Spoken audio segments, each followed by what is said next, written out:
11 people are about to make history, attempting a journey that's never been done before. I didn't come on this expedition to be pushed. With no expedition experience, they're going to journey an incredible 1,500 kilometers across Africa. And they're all disabled. Richie was born without arms. Kim has cerebral palsy.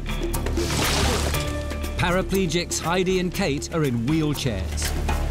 I'm paralysed from the waist down. I cannot have somebody sitting on my fucking lap. Sophie has achondroplasia. Oh, my feet are feeling it a bit. Cholton, Tim, and Georgie all lost limbs in horrific accidents. My stump is swollen. Just give me some water. Pam and Mark are deaf. I don't hear anything without my hearing aid. And Pete has Tourette's. I think I'm normal. I think everyone else is mad. There you go. They'll cross mosquito-infested swamplands, come face to face with wild animals, endure the scorching heat of the world's oldest desert, and climb mountainous sand dunes. Not all of them will make it. I want to go home. I've had enough. Come on, we are a team. We will not be bloody beaten by this country. But every one of them accepts the challenge to push themselves beyond the boundaries of their disability and change the perception of others.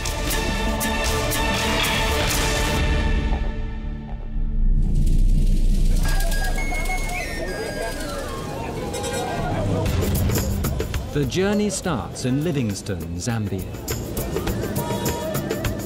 Named after the famous explorer David Livingstone, it's home to the Victoria Falls, one of the 7 wonders of the natural world.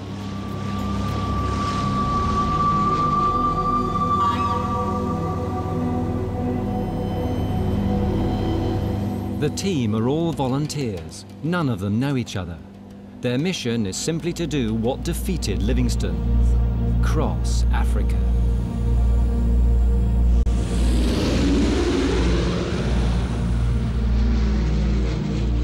Waiting for them on the tarmac is expedition leader Ken Haynes. His job is to advise and guide them on their perilous journey. Hey, how are you? Welcome! I'm facing perhaps one of the biggest challenges of my life to try and get them across this terrain. It's going to be a test to their spirit to see whether they can adapt, whether they can improvise, whether they can overcome their own personal fears, their tiredness, the fatigue, the heat, the cold, to get through it to the end. Yeah, lovely to see you. Hi, darling. Hi, sweetheart. Hi, are you all right? Yes, thanks, you. Ahead of them lies a route that encompasses 4 ecosystems: the swamps of the Zambezi River to the wetlands of the Caprivi Strip in Namibia. Then they'll cross the baking Namib Desert before reaching the sand dunes of the Skeleton Coast. If all this wasn't enough, Ken's new arrivals have just a day to acclimatise and get to know each other. It isn't going to be easy to create a team out of a group of such strong-willed individuals, each with very different life experiences. Ta-da. Well, I've got obviously no arms, but I've got a finger here and a finger here. This one's broken, so it just flops about.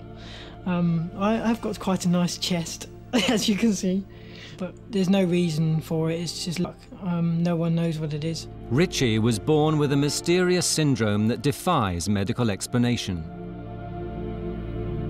In the womb, his hands and arms simply didn't form. But he's never considered this condition to be a disadvantage. Looks worse than it is, really. 19-year-old Sophie was born with achondroplasia, commonly known as dwarfism. You get people coming up to you saying, "Why are you short? Why are you like that? Why are you short?" And sometimes it can be like, "Because God made me like this." Or sometimes you just discuss it with them and say, "I'm short because I've got a disability." I think it's a lot easier to just carry on and just to pass by and ignore it. but to confront it is the hardest thing. 8 years ago, ex-soldier and extreme sports fan Tim lost his left arm in a motorbike accident. I was a rock climber, windsurfer. I'd done skydiving in the Air Force. I was playing five-a-side football the day before the accident. I used to race motorcycles, repair bikes, repair anything with an engine, and that was all gone. It was just completely gone. But Tim won't let his disability stop him doing the things he loves. Anybody that tries to disparage what we're doing and sort of point out, oh, but you're all disabled, you know, this, that, and the other. Who's disabled? You know, we're doing something that most able-bodied people would flinch at. But before the group set off on their epic journey, Ken has organised a surprise. For you, the challenge really begins here. Behind you, the river descends into a gorge. To bond as a team, I challenge you to run the Zambezi River Gorge in rafts. The Zambezi River is classed as a level 5, which makes it one of the most dangerous rivers. It's going to be an extreme bonding exercise. Ken is only too aware that disability forces self-reliance. Doing things for yourself becomes a necessity. To survive the Zambezi, they'll have to work as a team. If they don't, they'll be thrown into the swirling rapids. It's not an easy descent, especially for Kate with partial paralysis to her left side, and Kim, who with cerebral palsy can't fully coordinate her body movements. It's difficult for her to walk very long unaided. We've got 70 foot of really hard going rocks. We're going to have to transfer them to the board, I think. As the trail down becomes more difficult, it's not possible to carry Heidi's chair any further. Unlike Kate, she's completely paralysed below her waist and must be stretchered down. 3 years ago, Heidi was a working tree surgeon. Her life changed forever when a tree she was cutting fell on top of her. The minute it hit me, I knew I was paralysed. The millisecond it hit me. So the tree kind of pummeled me face first in the mud. I thought both of my legs were actually broken, but it was only one. Apparently the bone was sticking through the skin. I was screaming to get the effing tree off me, and I was screaming at the top of my voice. I've never screamed like that before. The hardest, darkest moments were actually the first 3 weeks, because that's when you lie on your back, can't move, can't do anything. And that's when reality hit in that I wasn't going to walk again. Keeping a close watch is the expedition doctor Mukul Akawal. He'll be their shadow for the whole journey, attending to injuries day and night. But right now, he's worried, seriously worried. Below the level of an injury for a spinal cord, you get osteoporosis, so your bones become much more fragile. So Heidi or Kate banged up against some rocks could easily break bones. It's water, it's unpredictable, it's rapids. It's the unpredictability that always makes me nervous. Some of the rapids can pull you under if you're in the wrong place at the wrong time. We could drown somebody here. Somebody could easily get drowned. This is probably the best river I've ever seen. I've never seen anything like that before. That is just awesome. That's out of this world. At the bottom, it's a boiling mass of water, separating the team from their kayaks. To get to them, they'll each have to jump into the raging torrent. It's the first great test for Richie. I've never jumped into water, not even a swimming pool, so I'm shitting myself big time. We'll get there. I'll do it. For you, the challenge really begins here. Do you accept the challenge? Yeah! Well done. Good luck. Leg amputee Cholton is the first to jump.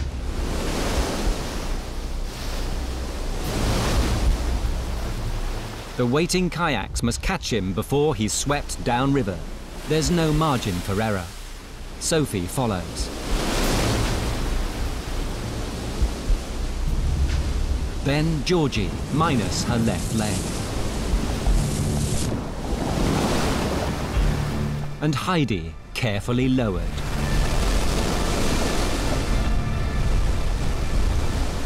Finally, it's Richie's turn.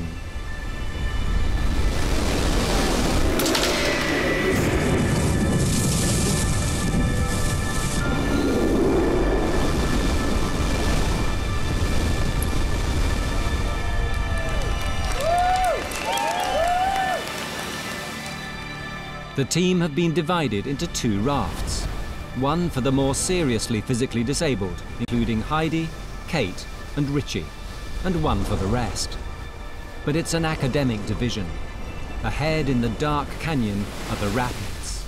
The most notorious is rapid number 4.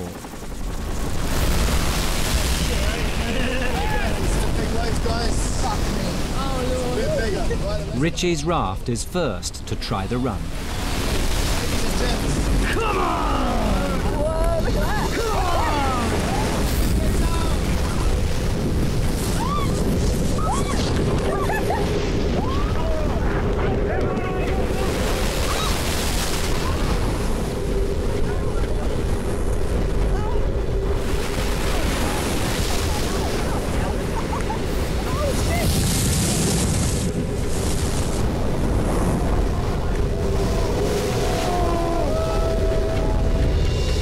They've been lucky.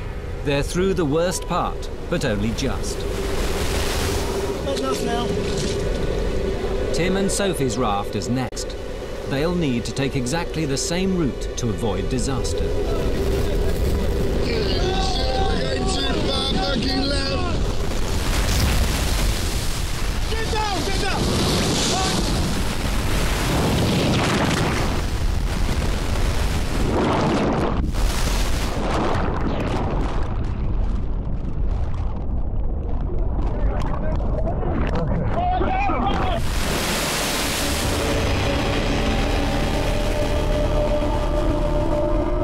They've gone over. Everyone's hanging on. But there's somebody missing. Sophie, the youngest and smallest.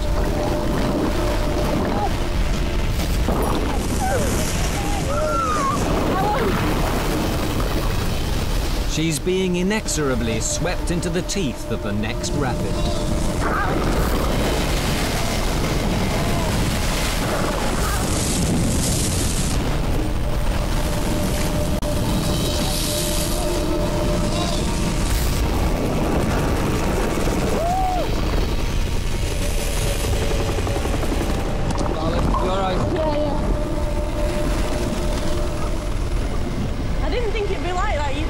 You've got no time to think about it or anything. It just goes whoop.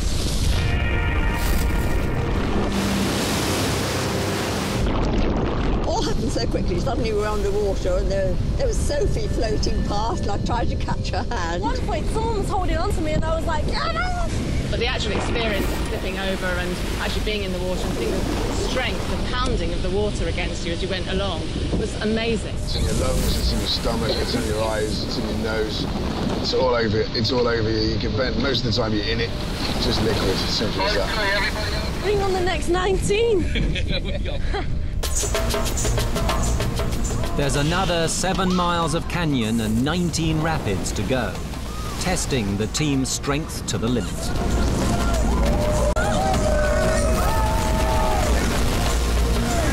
But this time, guts, determination, and good luck gets them through.